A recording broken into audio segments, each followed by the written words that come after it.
그날도 바쁜 미팅 중이었는데 딸에게서 문자가 왔습니다. 아빠, 학교에 총 든 사람이 왔어. 무서워. 그 순간 모든 게 멈췄습니다. 그리고 저는 결심했습니다. 한국으로 가기로. 처음엔 그저 잠시 머물 수 있는 곳이면 된다고 생각했습니다. 하지만 도착해보니 그곳은 상상했던 것과는 전혀 다른 세상이었습니다. 왜 한국을 선택했는지, 그리고 그 선택이 어떤 기적을 만들어냈는지, 이제 그 이야기를 시작하려 합니다. 잠깐, 이 이야기가 궁금하시다면 좋아요를 부탁드립니다. 여러분들의 좋아요는 다음 이야기를 들려드릴 큰 힘이 됩니다. 안녕하세요. 저는 크리스토퍼 밀러입니다. 뉴욕 월스트리트에서 금융 컨설턴트로 일했던 제 이야기를 들려드리겠습니다. 화려한 성공 뒤에 가려진 제 가족의 아픔과 한국에서 찾은 새로운 삶에 대한 이야기입니다. 뉴욕의 맨해튼, 그 화려한 고층 빌딩 사이에서 제 하루는 새벽 5시에 시작되었어요. 전날 밤 늦게까지 미팅을 하고 집에 돌아왔음에도 주식 시장이 열리기 전에 사무실에 도착해야 했죠. 월스트리트의 금융 컨설턴트로서 저는 항상 경쟁에서 앞서 나가야 했습니다. 매일 아침 출근길에 딸 엘리와 마주치는 순간이 하루 중 가장 행복한 시간이었습니다. 좋은 아침, 엘리. 저는 서둘러 인사했고 엘리는 아직 졸린 눈으로 웃으며 아빠, 오늘도 화이팅! 이라고 말해주곤 했어요. 그런데 점점 이런 순간마저 줄어들었습니다. 제가 집을 나설 때는 엘리가 아직 자고 있고 돌아올 때는 이미 잠들어 있는 날이 대부분이었죠. 제니퍼와 저는 결혼 10년 차였지만 점점 서로를 스쳐 지나가는 룸메이트 같은 사이가 되어가고 있었습니다. 제니퍼는 작가였지만 제가 바쁘다는 핑계로 그녀의 책 출간 기념회에도 참석하지 못했어요. 그날 밤 제니퍼의 슬픈 눈빛이 아직도 기억납니다. 크리스, 우리 이대로 괜찮은 걸까?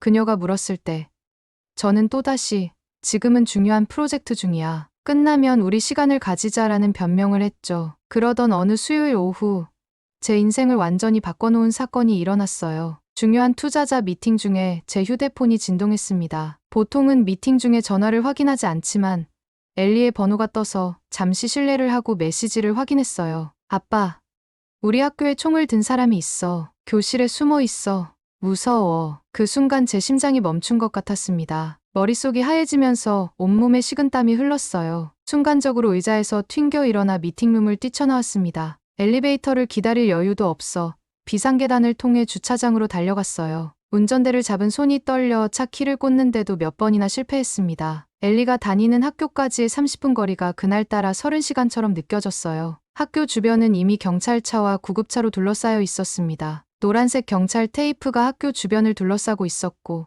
울고 있는 부모들과 학생들이 모여 있었어요. 그 무력감과 공포는 지금도 생생합니다. 제 아이가 저 안에 있는데 아무것도 할 수 없다는 절망감이 저를 덮쳤죠. 다행히 3시간의 공포 끝에 엘리는 무사히 나왔지만 그 사건은 우리 가족 전체에 깊은 상처를 남겼습니다. 엘리는 그날 이후 완전히 달라졌어요. 밤마다 악몽에 시달리며 비명을 지르고 학교에 가기를 거부했습니다. 한 번은 교실 문이 갑자기 열리자 비명을 지르며 책상 밑으로 숨었다고 해요. 의사는 심각한 외상 후 스트레스 장애라고 진단했습니다. 아빠, 나 더 이상 이 학교에 다니기 싫어? 매일 누가 총을 들고 들어올까봐 무서워. 엘리의 이 말은 제 가슴을 찢어놓았습니다. 그동안 일에만 몰두했던 제 자신이 너무 미웠어요. 무엇이 정말 중요한지 깨닫는 순간이었죠. 그날 밤, 제니퍼와 저는 거실 소파에 나란히 앉아 밤샘 대화를 나눴습니다. 제니퍼는 이미 오래전부터 우리 가족의 안전과 행복에 대해 고민하고 있었더군요. 크리스, 우리 더 이상 이렇게 살 수 없어. 엘리를 위해서라도 다른 선택을 해야 해. 제니퍼의 단호한 목소리에는 더 이상의 타협이 없었습니다. 그렇게 우리는 뉴욕을 떠나 새로운 삶을 시작하기로 결정했지만 어디로 가야 할지는 막막했어요. 유럽, 캐나다, 아니면 호주? 모든 선택지를 놓고 밤새 의논했지만 각각 현실적인 문제들이 있었습니다. 그때 뜻밖의 제안이 엘리에게서 나왔어요. 한국은 어때?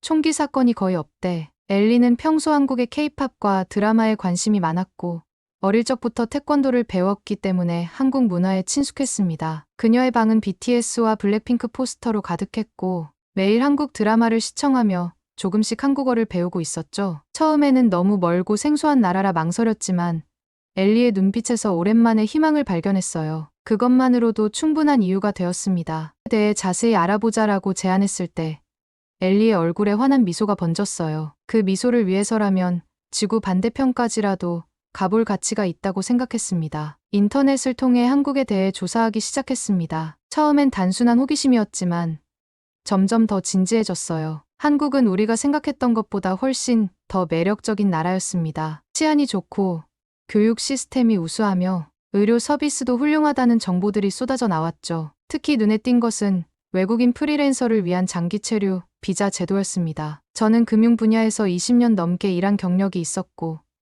최근에는 원격으로 일하는 컨설팅 업무가 많았기에 한국에서도 계속 일할 수 있을 거라고 판단했어요. 제니퍼도 작가로서 어디서든 일할 수 있었기에 현실적인 가능성이 보였습니다. 한국의 비자 정책을 자세히 알아보니 외국인 프리랜서에게 상당히 우호적이었어요. 합법적으로 장기 체류할 수 있는 비자를 받을 수 있었고 가족 동반도 가능했습니다. 세금 혜택도 있어서 금융적으로도 유리했죠. 이건 정말 우리를 위한 기회인 것 같아 제니퍼가 말했을 때 저도 고개를 끄덕였습니다. 하지만 신중한 성격의 저는 바로 이민을 결정하기보다는 일단 1년 정도 살아보고 결정하자고 제안했어요. 완전히 새로운 나라에서 살아보는 것이 쉽지 않을 거야. 우선 1년 정도 체험하면서 우리 가족에게 맞는지 확인해보자. 제니퍼와 엘리도 동의했고 우리는 서울에서의 새로운 삶을 준비하기 시작했습니다. 먼저 뉴욕의 집을 어떻게 할지 결정해야 했어요. 완전히 팔기보다는 임대로 내놓기로 했습니다. 만약 한국 생활이 우리에게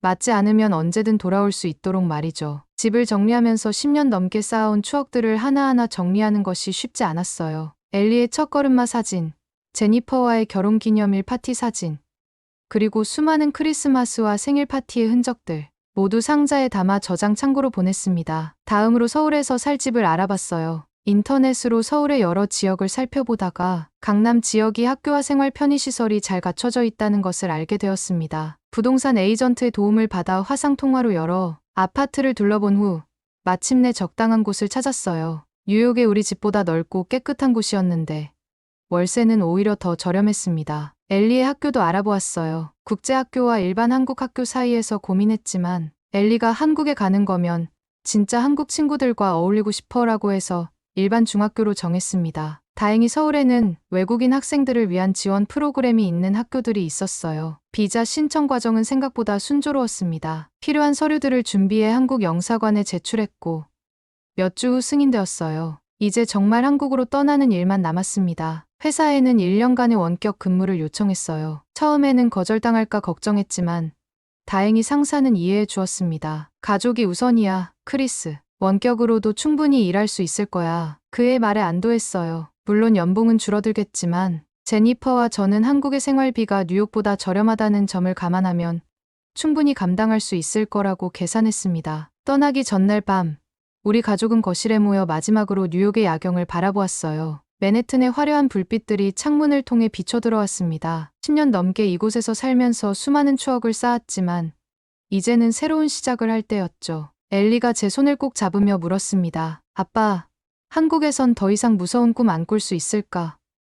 그 순간 제 눈에 눈물이 고였어요. 확신 있게 대답할 수는 없었지만 최선을 다해 우리 가족을 지키겠다고 약속했습니다. 우리 함께라면 어디서든 행복할 수 있을 거야, 엘리. 다음 날 아침, 우리는 세 개의 큰 여행 가방과 각자의 백팩만 들고 뉴욕을 떠났습니다. 14시간의 비행 끝에 인천공항에 도착했을 때 저희 가족 모두 긴장했어요. 낯선 언어, 낯선 문화, 그리고 불확실한 미래가 우리를 기다리고 있었으니까요. 하지만 그 결정이 우리 인생 최고의 선택이 될 줄은 그때는 몰랐습니다. 일단 1년만 살아보자는 단순한 계획이 우리 가족의 인생을 완전히 바꾸어 놓을 줄은 상상도 못했죠. 인천공항에서 서울로 향하는 공항철도를 탔을 때 첫 번째 놀라움이 찾아왔습니다. 깨끗하고 현대적인 열차, 정확한 시간 안내, 그리고 무엇보다 질서정연한 승객들의 모습이 인상적이었어요. 뉴욕의 지하철에서는 상상할 수 없는 광경이었죠. 이게 한국의 첫인상이라면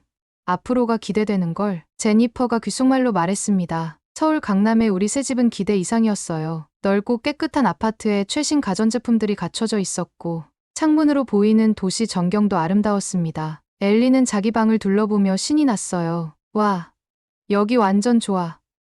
뉴욕 집보다 훨씬 넓어. 서울에서의 첫 며칠은 시차 적응과 기본적인 생활 환경을 익히는 데 집중했습니다. 근처 마트를 찾아가고 교통카드를 만들고 동네를 산책하며 주변을 파악했어요. 놀라웠던 것은 밤 늦게도 거리가 밝고 사람들이 활기차게 다닌다는 점이었습니다. 뉴욕에서는 밤에 혼자 돌아다니는 것이 위험했는데 서울에서는 여성들도 늦은 시간에 홀로 귀가하는 모습을 쉽게 볼 수 있었어요. 엘리의 첫 등교일은 우리 모두에게 긴장되는 순간이었습니다. 한국의 중학교 교복을 입은 엘리는 어색해하면서도 설레는 표정이었어요. 괜찮을까? 친구들이 날 받아줄까?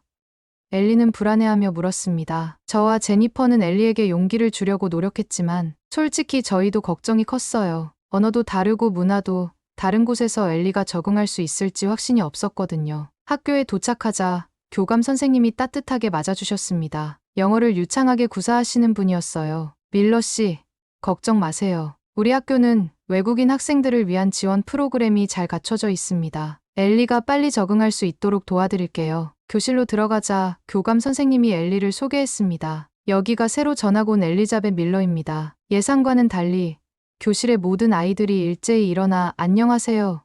엘리. 반가워요. 라고 인사했어요. 몇몇 학생들은 영어로 말을 걸었고 특히 한 여학생 수진이는 내 옆자리 앉을래. 도움이 필요하면 언제든 말해. 라고 친절하게 제안했습니다. 엘리의 표정이 점점 밝아지는 것을 보며 안심했어요. 교실을 나오면서 교감 선생님이 말씀하셨습니다. 학생들에게 미리 엘리가 온다고 알려줬더니 다들 영어 인사말을 준비해왔더라고요. 우리 아이들이 새 친구를 환영하는 마음이 정말 예쁘죠? 그 말에 제 마음이 따뜻해졌습니다. 학교 시간에 엘리를 데리러 갔을 때 그 아이의 표정이 완전히 달라져 있었어요. 눈에서 빛이 나고 있었죠. 아빠, 친구들이 정말 친절해. 수진이는 내일 같이 점심 먹자고 했어. 그리고 민준이는 BTS 팬이래. 우리가 좋아하는 노래에 대해 얘기했어. 엘리의 눈빛에서 오랜만에 활기를 발견했습니다. 놀라웠던 것은 초등학생들이 혼자서 지하철을 타고 학원에 다니는 모습이었어요. 뉴욕에서는 상상할 수 없는 일이었죠. 저 꼬마애들 혼자 다녀도 괜찮은 거야? 제가 걱정스럽게 물었더니 근처에 계시던 할머니께서 웃으시며 말씀하셨습니다. 여기는 한국이잖아요. 아이들 혼자 다녀도 안전해요. 실제로 서울의 거리는 밤이 늦어도 밝고 사람들로 북적였습니다. CCTV가 곳곳에 설치되어 있었고 경찰도 자주 순찰을 돌았어요. 공원에는 밤늦게까지 아이들이 뛰어놀고 있었고 여성들도 자유롭게 거리를 활보했습니다. 뉴욕에서는 해질녘이면 공원에서 아이들을 데리고 나와야 했는데 여기서는 전혀 그런 걱정이 필요 없었어요. 어느 날 밤 엘리가 친구들과 근처 카페에 가고 싶다고 했을 때 제니퍼와 저는 잠시 망설였습니다. 하지만 서울의 안전한 환경을 직접 체험한 우리는 조심스럽게 허락했어요. 8시까지 돌아와야 해. 제가 당부했지만 한편으로는 이렇게 엘리에게 자유를 줄 수 있다는 사실이 기뻤습니다. 엘리는 정확히 약속 시간에 돌아왔고 그 후로는 점점 더 자신감을 갖고 친구들과 어울리기 시작했어요. 놀라운 것은 엘리의 악몽이 점점 줄어들었다는 점입니다. 뉴욕에서는 거의 매일 밤 비명을 지르며 깨던 엘리가 서울에서는 점점 편안한 밤을 보내기 시작했어요. 엘리, 요즘 악몽 꾸니? 제가 조심스럽게 물었을 때 엘리는 고개를 저었습니다. 아니, 요즘은 거의 안 꿔. 그런 일이 일어날 것 같지 않아서 그런가 봐. 그 말을 들으며 제니퍼와 눈을 마주쳤고 둘 다 안도의 미소를 지었어요. 우리의 결정이 옳았다는 것을 확신하는 순간이었습니다. 몇 주 후 엘리의 담임 선생님께서 연락을 주셨어요. 엘리가 정말 빠르게 적응하고 있어요. 한국어도 열심히 배우고 친구들과도 잘 어울립니다. 특히 과학 시간에 영어로 발표를 해서 다른 학생들에게 큰 도움이 되었어요. 선생님의 말씀에 가슴이 뿌듯했습니다. 서울에서의 삶은 단순히 지리적 이동이 아닌 우리 가족의 마음의 평화를 되찾는 여정이었어요. 특히 엘리에게 있어 한국은 트라우마를 치유하는 공간이 되어가고 있었습니다. 총기 사건의 기억은 여전히 있었지만 그 공포가 일상을 지배하지 않게 되었어요. 엘리가 다시 웃기 시작했다는 것. 그것이 우리에게는 가장 큰 선물이었습니다. 서울 생활이 2달쯤 지났을 때 우리 가족은 뉴욕과 서울의 생활 수준 차이에 놀라움을 금치 못했습니다. 특히 생활비 차이가 극명했어요. 뉴욕 맨해튼에서 저희가 살던 아파트의 월세는 대략 800만 원이었는데 서울 강남의 아파트 월세는 400만 원이었습니다. 뉴욕 집을 월세로 내놓아 받는 수입으로 서울 월세를 내고도 400만 원이 남아서 제니퍼가 무척 좋아했어요. 크리스, 집값 차이만으로도 우리가 절약하는 금액이 엄청나네.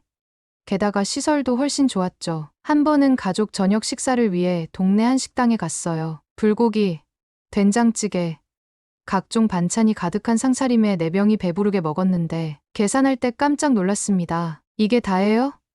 제가 영수증을 보며 묻자 주인 아주머니는 웃으시며 네, 맞아요. 다음에 또 오세요라고 대답하셨어요. 뉴욕이었다면 같은 품질의 식사에 3배는 더 지불했을 겁니다. 제니퍼와 함께 한강공원에서 치킨과 맥주를 즐기며 야경을 바라본 날도 잊을 수 없어요. 한강변에 돗자리를 펴고 앉아 서울의 야경을 바라보는데 그 아름다움의 말을 잃었습니다. 강을 따라 이어지는 빌딩들의 조명이 물에 반사되어 마치 별이 내려앉은 것 같았어요. 그때 제니퍼가 말했습니다. 제니퍼와 함께 한강공원에서 치킨과 맥주를 즐기며 야경을 바라본 날도 잊을 수 없어요. 한강변에 돗자리를 펴고 앉아 서울의 야경을 바라보는데 그 아름다움의 말을 잃었습니다. 강을 따라 이어지는 빌딩들의 조명이 물에 반사되어 마치 별이 내려앉은 것 같았어요. 그때 제니퍼가 말했습니다. 크리스, 우리가 뉴욕에서 이렇게 한 달에 몇 번씩 외식할 수 있었어.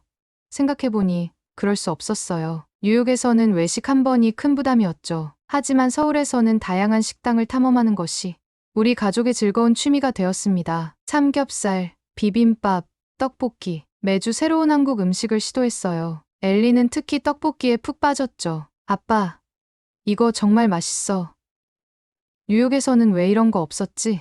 문화생활도 풍부했습니다. 뉴욕에서는 브로드웨이 뮤지컬 티켓 한 장이 20만 원이 넘었지만 서울에서는 그 절반 가격으로 질 좋은 공연을 볼 수 있었어요. 박물관, 미술관, 한강공원의 다양한 행사들, 주말마다 새로운 것을 경험하는 기쁨이 있었습니다. 쇼핑도 훨씬 경제적이었어요. 동대문 시장에서는 고품질의 옷을 저렴하게 구입할 수 있었고 가구와 가전제품도 뉴욕보다 훨씬 합리적인 가격에 살 수 있었습니다. 제니퍼는 특히 한국의 화장품과 스킨케어 제품에 반해버렸어요. 크리스, 이런 제품들이 뉴욕에서는 3배는 비싼데 여기서는 이렇게 저렴하다니 믿기지 않아. 또 하나 놀라웠던 점은 배달 문화였습니다. 한밤중에도 거의 모든 음식을 집으로 배달시킬 수 있다는 것이 신기했어요. 한 번은 엘리가 밤 11시에 치킨이 먹고 싶다고 했는데 30분 만에 따뜻한 치킨이 배달되었죠. 뉴욕에서는 상상도 못할 일이야. 제니퍼가 말했을 때 저도 고개를 끄덕였습니다. 그리고 가장 놀라운 것은 인터넷 쇼핑이었어요. 밤에 주문하면 다음날 아침에 물건이 도착하는 경우가 많았습니다. 뉴욕에서는 일주일은 기다려야 했던 것과 비교하면 마치 미래를 살고 있는 것 같았죠. 뉴욕의 생활비라면 서울에선 매일이 휴가 같은 럭셔리 라이프를 살 수 있겠어. 제니퍼의 이 말에 저도 크게 공감했어요. 더 적은 비용으로 더 높은 삶의 질을 누리는 것이 가능했습니다. 처음 1년만 살아보자던 계획이 점점 더 길어질 것 같다는 예감이 들었어요. 한국 생활 3개월쯤 되었을 때 제니퍼가 갑자기 심한 복통을 호소했습니다. 밤 11시경이었는데 통증이 심해 더 이상 참을 수 없다고 했어요. 뉴욕에서라면 응급실에 가야 할 상황이었죠. 솔직히 외국인으로서 한국 의료 시스템을 처음 경험하는 것이라 매우 불안했습니다. 급하게 인터넷으로 근처 응급실을 검색해보니 10분 거리에 대학병원이 있었어요. 택시를 타고 그곳으로 향했는데 병원에 도착했을 때 제 마음은 무척 무거웠습니다. 뉴욕에서의 응급실 경험은 최소 45시간을 기다리고 의사를 만나도 간단한 진찰만 받은 후 검사는 다음에 예약하세요라는 말을 듣는 것이 일반적이었거든요. 그런데 서울의 응급실은 전혀 달랐습니다. 접수를 마치고 10분도 채 지나지 않아 의사가 제니퍼를 진찰했어요. 영어를 유창하게 구사하는 의사는 자세한 설명과 함께 즉시 검사를 진행하겠다고 했습니다. 이런 증상은 여러 원인이 있을 수 있어요. 정확한 진단을 위해 혈액 검사, 소변 검사, CT 촬영을 바로 하겠습니다. 저는 의사에게 물었습니다. 검사는 언제 받을 수 있나요? 예약은 어떻게 하죠? 그러자 의사는 당황한 표정으로 지금 바로요. 왜 기다리겠어요? 라고 대답했어요. 제가 깜짝 놀라자 옆에 있던 간호사가 웃으며 설명해 주었습니다. 미국에서 오셨나요? 한국은 응급 검사를 바로 진행해요. 기다리실 필요 없어요. 믿기지 않는 일이 벌어졌습니다. 제니퍼는 30분 안에 모든 기본 검사를 마쳤고 CT 촬영은 1시간 안에 이루어졌어요. 그리고 검사 후 바로 결과까지 나왔습니다. 의사는 급성 담낭염이라고 진단하고 즉시 치료를 시작했어요. 미국에서 상상할 수 없는 일이에요. 의사 선생님께 말씀드렸더니 한국은 효율적인 의료 시스템을 자랑스럽게 생각합니다라고 웃으며 대답하셨어요. 여기서는 환자가 아프면 바로 검사하고 바로 치료하는 게 당연하니까요. 더 놀라운 것은 의료비였습니다. 치료를 마치고 계산을 할 때 저는 최소 몇백만 원은 나올 것으로 예상했어요. 뉴욕에서 같은 치료를 받았다면 약 1,000만 원 이상 청구됐을 테니까요. 그런데 한국의 건강보험 덕분에 제니퍼의 모든 검사와 치료비는 겨우 30만 원이었습니다. 이게 다예요?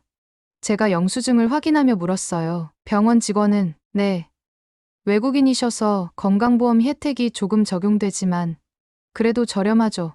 라고 대답했습니다. 저는 말문이 막혔어요. 뉴욕에서는 간단한 응급실 방문만으로도 수백만 원이 청구되는데 여기서는 종합검사와 치료를 받고도 이렇게 저렴하다니요. 그 경험 이후 우리 가족은 정기 건강검진도 받아보기로 했습니다. 뉴욕에서는 항상 미뤘던 것이었죠. 여러 전문의를 만나고 다양한 검사를 받는 종합건강검진이 하루 만에 끝났어요. 검사 결과도 당일에 받았고 의사는 상세한 설명과 함께 건강관리 방법까지 알려주었습니다. 엘리도 학교에서 정기 건강검진을 받았는데 학교 내에서 치과 검진까지 무료로 진행된다고 해서 또 한 번 놀랐어요. 아빠, 우리 반 친구들은 모두 치과 검진을 받았어. 그리고 결과표가 집으로 왔어. 특히 인상적이었던 것은 약국 시스템이었습니다. 처방전을 받으면 어느 약국에서든 약을 받을 수 있었고 약사님들은 항상 자세한 복용법을 설명해 주셨어요. 한 번은 감기에 걸렸을 때 동네 약국에 가서 약을 물었는데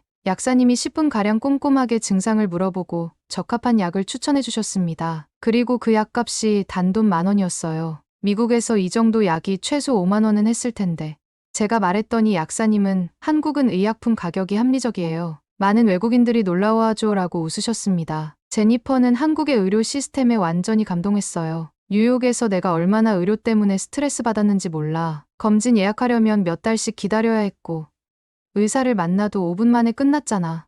여기서는 정말 환자를 중요하게 생각하는 것 같아. 실제로 한국 의사들은 충분한 시간을 들여 환자의 이야기를 들어주고 자세한 설명을 해주었습니다. 한국의 의료 시스템은 기적 그 자체였습니다. 미국에서 몇 달 기다려야 할 검사와 진료가 단 하루 만에 가능하고 첨단 장비와 유능한 의사들이 환자를 최우선으로 생각합니다. 게다가 비용은 놀랍도록 저렴해 입을 다물지 못할 정도였죠. 세계 최고 수준의 의료 서비스. 그것이 한국의 현실입니다. 또 한 가지 놀라웠던 것은 의료기관의 첨단 장비들이었습니다. 뉴욕의 유명 병원들도 첨단 장비를 갖추고 있었지만 서울의 일반 동네 병원들도 최신 의료 장비를 갖추고 있다는 점이 놀라웠어요. 미국에서 대형 대학병원에서나 볼 수 있는 장비가 여기서는 일반 병원에도 있네요. 제가 의사에게 말했더니 한국은 의료 기술 발전이 매우 빠르고 환자들도 최신 기술을 기대하기 때문에 병원들이 계속 업그레이드를 하죠라고 대답해 주셨습니다. 한국에서의 의료 경험은 우리 가족에게 큰 안도감을 주었어요. 특히 딸 엘리가 있는 부모로서 아이가 아플 때 빠르고 효율적인 치료를 받을 수 있다는 것은 정말 중요한 문제였습니다. 미국에서 몇 달을 기다려야 했던 치료가 서울에서는 하루면 충분했다. 이것이 한국 의료 시스템을 한 문장으로 요약한다면 가장 적절한 표현일 것 같아요. 서울 생활 4개월 차, 우리 가족은 한국의 대중교통과 첨단 인프라에 완전히 매료되었습니다. 뉴욕의 지하철은 지연과 고장이 일상이었고 더러운 환경과 오래된 시설로 악명 높았어요. 하지만 서울 지하철은 그야말로 충격적이었습니다. 지하철은 제 시간에 도착하고 모든 역에 스크린도어가 설치되어 있어 승객사고 예방에 도움이 되고 있었습니다. 겨울에는 난방, 여름에는 냉방이 잘 되었습니다. CNN 방송에 따르면 한국은 뉴욕 지하철의 3분의 1 정도 예산만으로도 뉴욕보다 월등히 높은 품질의 서비스를 제공하고 있다고 하였습니다. 실제로 눈으로 보니 더욱 체감할 수 있었습니다. 뿐만 아니라 청결함도 뉴욕과 달랐어요. 서울 지하철은 마치 호텔 로비처럼 깨끗했어요. 바닥은 항상 깨끗하게 청소되어 있었고 쓰레기통은 넘치지 않았으며 화장실도 깔끔했습니다. 이런 공공화장실은 뉴욕에선 상상도 못해 제니퍼가 감탄했어요. 또한 첨단 기술이 인상적이었습니다. 지하철 안에서 와이파이가 끊기지 않고 잘 작동했고 모든 역에는 디지털 안내판이 설치되어 열차 도착 시간을 정확히 알려주었어요. 버스 시스템도 마찬가지였어요. 버스 정류장에는 전자 안내판이 있어서 버스 도착 예정 시간을 실시간으로 알려주었고 버스 앱을 통해 정확한 위치까지 확인할 수 있었습니다. 뉴욕에서는 버스가 올지 안 올지도 모르고 그냥 기다렸었는데 택시도 놀라웠어요. 깨끗하고 친절한 택시 기사님들. 그리고 무엇보다 합리적인 요금이 인상적이었습니다. 한 번은 강남에서 홍대까지 택시를 탔는데 30분 거리였지만 요금은 2만 원 정도였어요. 뉴욕이었다면 같은 거리에 최소 5만 원은 나왔을 겁니다. 그리고 가장 놀라운 것은 인터넷 속도였어요. 집에 설치한 인터넷은 뉴욕의 10배는 빨랐고 요금은 오히려 더 저렴했습니다. 외출 중에도 오지 네트워크 덕분에 영상 통화나 동영상 스트리밍이 끊김없이 가능했어요. 아빠, 우리 집 와이파이가 뉴욕보다 10배는 빠른 것 같아. 엘리의 말처럼 인터넷 속도는 정말 압도적이었습니다. 대중교통이 워낙 편리해서 자동차의 필요성을 느끼지 못했어요. 지하철과 버스만으로 서울 어디든 쉽게 갈 수 있었고 필요할 때는 택시나 카쉐어링 서비스를 이용하면 충분했습니다. 이 덕분에 뉴욕에서는 필수였던 자동차 유지비를 절약할 수 있었어요. 또한 서울의 공원과 녹지 공간도 인상적이었습니다. 한강공원은 우리 가족의 주말 나들이 장소가 되었어요. 자전거를 빌려 한강을 따라 달리고 피크닉을 즐기며 다양한 문화 행사도 참여했습니다. 뉴욕의 센트럴 파크도 좋았지만 한강은 규모가 훨씬 크고 다양한 활동이 가능해서 좋아. 제니퍼가 말했어요. 가끔은 KTX를 타고 부산이나 강원도로 주말 여행을 다녀오기도 했어요. 서울에서 부산까지 단 2시간 30분 만에 도착하는 것이 신기했습니다. 뉴욕에서 보스턴까지 기차로 4시간 이상 걸리는 것과 비교하면 엄청난 차이였죠. 이렇게 전국을 하루 만에 다녀올 수 있다니 놀라워.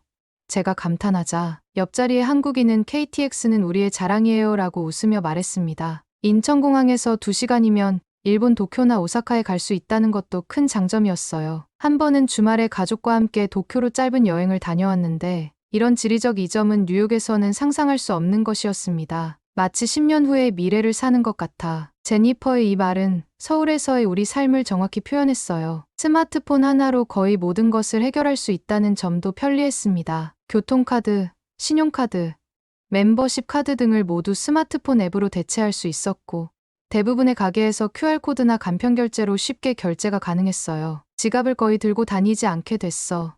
제니퍼가 말했습니다. 한국의 배달 문화도 우리 생활을 완전히 바꿔놓았어요. 음식뿐만 아니라 생필품, 약, 심지어 커피까지 모든 것이 빠르게 배달되었습니다. 한 번은 비 오는 날 우산을 깜빡했는데 배달 앱으로 우산을 주문했더니 20분 만에 도착했어요. 이건 마법 같은데.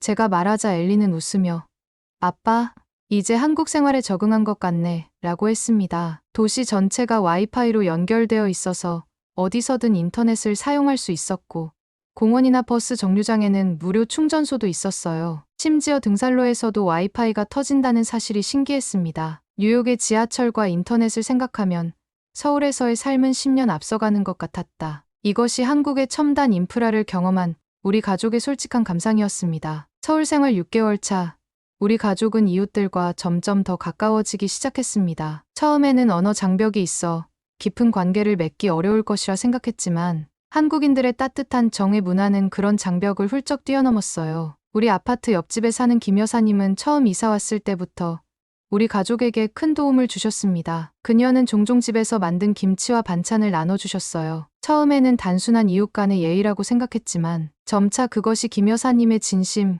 어린 마음이라는 것을 알게 되었습니다. 한국에서는 음식을 나누는 것이 마음을 나누는 거예요.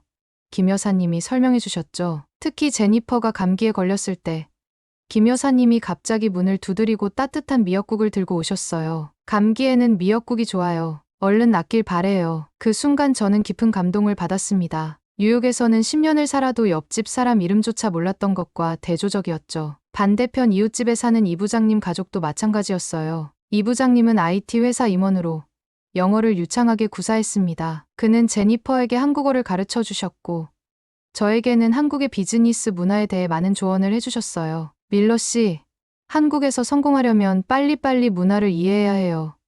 그가 웃으며 말했던 기억이 납니다. 엘리는 이 부장님의 딸 소연이와 가장 친한 친구가 되었어요. 소연이는 엘리에게 한국 문화와 언어를 가르쳐 주었고 엘리는 소연이에게 영어를 가르쳐 주었습니다. 두 아이는 K-팝 댄스를 함께 연습하고 한국 드라마를 같이 보면서 깊은 우정을 쌓아갔어요. 추석 때는 윗집 박 선생님 댁에 초대받았습니다. 박 선생님은 고등학교 국어 교사로 매우 전통적인 가정을 이루고 계셨어요. 그의 가족은 우리에게 한복을 빌려주었고 함께 송편을 빚는 방법을 가르쳐 주었습니다. 말은 통하지 않아도 마음이 통하는 경험이었어요. 엘리는 박 선생님의 아들과 함께 윷놀이를 배우며 즐거운 시간을 보냈습니다. 크리스토퍼 씨, 한국에서는 이웃이 가족이에요. 박 선생님의 이 말에 깊은 감동을 받았습니다. 그 말은 단순한 인사가 아니라 실제로 행동으로 보여주는 진심이었어요. 어느 날 밤, 엘리가 갑자기 고열로 아팠을 때 소연이의 엄마가 직접 집으로 달려와 도움을 주셨던 일은 잊을 수 없습니다. 심지어 다음날 아침에는 아픈 아이에게 좋다며 죽까지 끓여다 주셨어요. 이런 따뜻한 경험들이 쌓이면서 우리 가족도 조금씩 변화했습니다. 뉴욕에서는 각자 바쁜 일상에 파묻혀 가족 간의 대화도 줄어들었는데 서울에서는 매일 저녁 함께 식사하며 하루를 공유하는 시간이 자연스럽게 생겼어요. 처음으로 제니퍼와 함께 동네 주민센터에서 열리는 한국어 수업에 등록했습니다. 힘들고 어려웠지만 수업 후에 다른 외국인 부부들과 한국 생활에 대한 이야기를 나누는 시간이 즐거웠어요. 여보, 우리 뉴욕에서 이렇게 지역 사회와 어울린 적 있었나? 제니퍼의 물음에 저는 고개를 저었습니다. 동네 아저씨가 운영하는 작은 김밥 가게도 우리의 단골이 되었어요. 처음에는 의사소통이 어려웠지만 점차 간단한 한국어로 주문할 수 있게 되었고, 김밥 아저씨는 저희를 볼 때마다 왔어요? 라며 반갑게 맞아주셨습니다. 가끔은 서비스로 떡볶이나 단무지를 더 주시기도 했죠. 동네 공원에서는 아침마다 태극권을 하는 어르신들과 인사를 나누게 되었어요. 어느 날은 그분들이 저희에게 함께 하자고 권유하셨고, 덕분에 제니퍼와 저는 한국의 아침 공기를 마시며 태극권을 배우는 특별한 경험을 했습니다. 이게 진짜 한국에서의 삶이구나 싶었어요. 학부모 모임에도 초대받았습니다. 처음에는 언어 문제로 참여하기 어려울 것이라 생각했지만 엘리의 담임 선생님께서 외국인 학부모님도 꼭 오세요. 다른 학부모님들이 만나고 싶어 해요 라고 권유하셨어요. 망설이다가 참석했는데 그곳에서 놀라운 경험을 했습니다. 학부모들은 저희를 환영해주며 이것저것 물어봐 주었고 한국 교육에 대한 저희의 의견을 진지하게 들어주었어요. 한 어머니는 우리 아이들이 엘리 덕분에 영어 공부에 더 흥미를 느껴요 라고 말씀하시며 감사하다고 하셨습니다. 다른 어머니는 다음 주말에 저희 집에서 바비큐 파티를 하는데 가족 모두 오세요 라고 초대해 주셨어요. 그렇게 알게 된 한국 가정들과의 교류는 우리 가족에게 새로운 세계를 열어주었습니다. 김치 담그기, 명절 음식 만들기, 한글 서예 배우기 등 진짜 한국 문화를 경험할 수 있었어요. 특히 제니퍼는 이런 경험들을 바탕으로 한국 생활에 관한 에세이를 쓰기 시작했고 이것이 나중에 한 잡지사에 기고되는 기회도 생겼습니다. 이웃들과의 교류가 늘어날수록 한국어 실력도 향상되었어요. 처음에는 안녕하세요, 감사합니다 정도만 할 수 있었지만 6개월이 지난 후에는 간단한 대화가 가능해졌습니다. 이 부장님 가족과 저녁 식사를 하면서 영어와 한국어를 번갈아가며 대화하는 것이 일상이 되었어요. 어느 날 밤, 제니퍼와 함께 한강변을 걸으며 이야기했습니다. 여보, 뉴욕에서는 왜 이웃들과 이렇게 지내지 않았을까? 제니퍼가 물었어요. 우리는 한동안 생각에 잠겼습니다. 아마도 너무 바빴던 걸까요? 아니면 그런 문화가 아니었던 걸까요? 어쩌면 자신을 열 기회가 없었던 것일지도 모릅니다. 여기선 사람들이 우리를 진짜 궁금해해. 그리고 도움이 필요하면 망설이지 않고 주변 사람들에게 의지해. 제니퍼의 말에 깊이 공감했어요. 뉴욕에서는 강한 척, 괜찮은 척하는 것이 미덕이었지만 한국에서는 서로의 도움을 주고받는 것이 자연스러운 일상이었습니다. 한국인들이 말하는 정이라는 것을 점점 이해하게 되었어요. 그것은 단순한 친절함이 아니라 깊은 유대감과 책임감을 동반한 감정이었습니다. 낯선 외국인이었던 우리 가족을 진심으로 돌봐주고 챙겨주는 그 마음이 뉴욕에서 잃어버렸던 인간적인 따뜻함을 다시 찾게 해주었어요. 특히 엘리는 이런 환경에서 빠르게 회복되어 갔습니다. 총기 사건 이후 사람들을 경계하고 두려워하던 아이가 이제는 학교 친구들과 편하게 어울리고 웃음을 되찾았어요. 소연이네 가족과 함께 캠핑을 다녀온 후에는 아빠, 난 여기가 정말 좋아. 계속 한국에 살고 싶어 라고 말했습니다. 그 말을 들었을 때 제 마음속에 뭔가가 확실히 결정되는 느낌이 들었어요. 처음에는 1년만 살아보자고 왔지만 이제는 더 오래 머물고 싶다는 생각이 강해졌습니다. 우리 가족은 한국에서 단순히 안전함을 넘어 진정한 소속감과 행복을 찾아가고 있었으니까요. 뉴욕에서 찾을 수 없었던 진정한 행복과 따뜻한 인간미를 한국에서 찾았다. 이것이 한국인의 정을 경험한 후 제가 일기장에 적은 문장이었습니다. 그리고 그 말은 지금도 변함없이 진실입니다. 서울 생활이 9개월 정도 되었을 때 엘리는 중요한 결정을 했습니다. 아빠, 나 태권도를 다시 시작하고 싶어. 뉴욕에서 엘리는 어릴 때부터 태권도를 배웠지만 총기 사건 이후로는 완전히 그만두었어요. 공포와 불안으로 가득 찬 마음에 태권도를 할 여유가 없었던 거죠. 엘리의 결정은 저희에게 큰 의미가 있었습니다. 그것은 단순히 운동을 다시 시작한다는 의미를 넘어 마음의 상처를 극복하고 앞으로 나아가겠다는 의지의 표현이었으니까요. 당연하지, 엘리. 멋진 결정이야. 동네에 있는 태권도장을 찾아갔습니다. 김 관장님은 50대 중반의 사범님으로 젊은 시절 국가대표로 활동하셨다고 해요. 영어를 조금 하실 줄 아는 분이었는데 엘리의 이력을 듣고 매우 반가워하셨습니다. 미국에서 태권도를 배웠군요. 우리나라 무술을 사랑해줘서 고마워요. 엘리는 김 관장님께 자신이 뉴욕에서 배웠던 최 사범님에 대해 이야기했어요. 두 분은 서로 모르는 사이였지만 김 관장님은 깊은 존중을 표하셨습니다. 최 사범님이 좋은 기초를 가르쳐 주셨네요. 이제 한국에서 더 깊이 배워봅시다. 엘리의 첫 수업 날, 저와 제니퍼는 도장 밖에서 지켜보았어요. 처음에 엘리는 조금 긴장한 모습이었지만 수업이 진행될수록 점점 자신감을 찾아가는 게 보였습니다. 특히 김 관장님이 힘은 몸에서 나오는 게 아니라 마음에서 나오는 거예요 라고 말씀하실 때 엘리의 눈빛이 달라지는 것을 느꼈어요. 그날 이후 엘리는 일주일에 3번씩 태권도장을 다녔습니다. 처음에는 체력이 부족해 힘들어했지만 점차 적응해 갔어요. 더 놀라운 것은 정신적인 변화였습니다. 총기 사건 이후 불안해하고 소심해졌던 엘리가 점점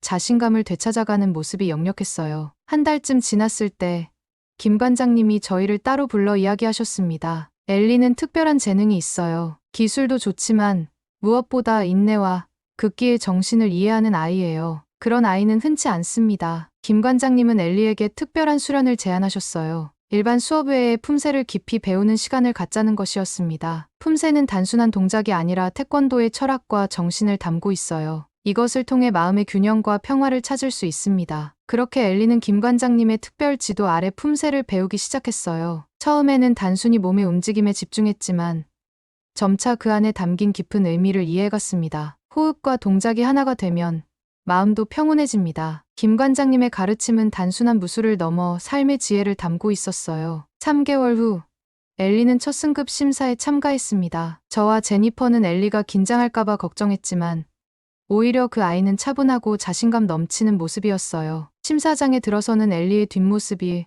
왠지 더 성숙해 보였습니다. 기합 소리와 함께 품새를 펼치는 엘리를 보며 제 눈에는 자연스럽게 눈물이 고였어요. 심사 후 김 관장님은 엘리에게 특별한 칭찬을 해주셨습니다. 엘리는 태권도의 진정한 정신을 이해하는 학생이에요. 동작의 완벽함보다 마음의 집중과 의지가 중요하다는 것을 알고 있죠. 엘리의 얼굴에 자부심이 가득했습니다. 그날 밤 승급을 축하하는 가족 저녁 식사 자리에서 엘리가 중요한 이야기를 꺼냈어요. 아빠, 엄마, 나 이제 더 이상 악몽을 꾸지 않아. 예전에 학교에서 있었던 일도 이제는 그냥 지나간 기억일 뿐이야. 그 말을 들었을 때 저희 부부는 서로를 바라보며 말없이 손을 잡았습니다. 드디어 우리 딸이 트라우마를 극복하고 있다는 증거였으니까요. 엘리는 계속해서 말했어요. 김 관장님이 말씀하셨어. 태권도는 두려움을 극복하는 무술이라고.